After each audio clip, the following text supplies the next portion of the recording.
Hi there guys, we are back and I am moving on to pushing back your cuticles. Pushing back your cuticles is a really big deal in how your nail strips are going to apply. First of all, you always want to avoid your cuticles when you're placing the nail strip into place. So pushing your cuticles back gives you a little bit more space so that you'll be able to get your strip into the proper place. And then it also is going to, get rid of all this kind of dry skin and stuff that's right at the base of your nail. So I'm just going to I use this. I have it from Amazon, of course, where we find everything. It's just like a little cuticle tool, and I use this to sort of push back my cuticle like so. I do this, every time I do my nails, and so therefore my cuticles have begun to be a little bit more, to me, tolerable. I used to have really huge overgrown cuticles, and I hate that. So I was having to trim them a lot, and I still have to on some nails, but not that much. So pushing them back and getting into this habit has been great.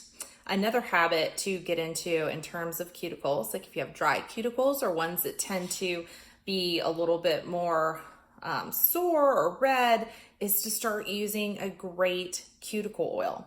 Now, you do not want to use a cuticle oil before or after doing your nails. You want to use this like at bedtime, just as part of your normal beauty routine. And then when it comes to nail day, you definitely want to just skip it. Okay. So skip it before and skip it after, because you want to give your nail strip every opportunity to have a good cure to your nail. That's going to give you a longer wear for your nails to stay on. And that, of course, is our point. We want it to stay on. We want to keep it looking good until we're ready to change it.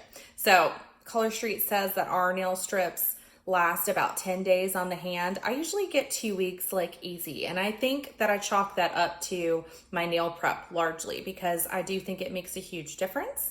And pushing back our cuticles is definitely a great step, because even if it's not something that you can see on the nail, like sometimes you push and you're like, but there's no cuticle there. What are we doing this for? There actually is sometimes a cuticle layer that is so thin and so sheer that you can't even see it. But if you go to put a nail strip on it, the nail strip perceives it as skin. And we all know from using these, if you get a little bit on your skin, you can easily just remove that. So you want to make sure that you're taking the time to remove cuticles and pushing them back, even if it doesn't look like there's anything there. Our next step is going to be a light buff, and I'll go into a little bit more on how these kind of tie together once we're on that next step. So do not skip pushing your cuticles back. This is a huge, great thing that you can do to make your manicure last longer. I'll see you on the next step.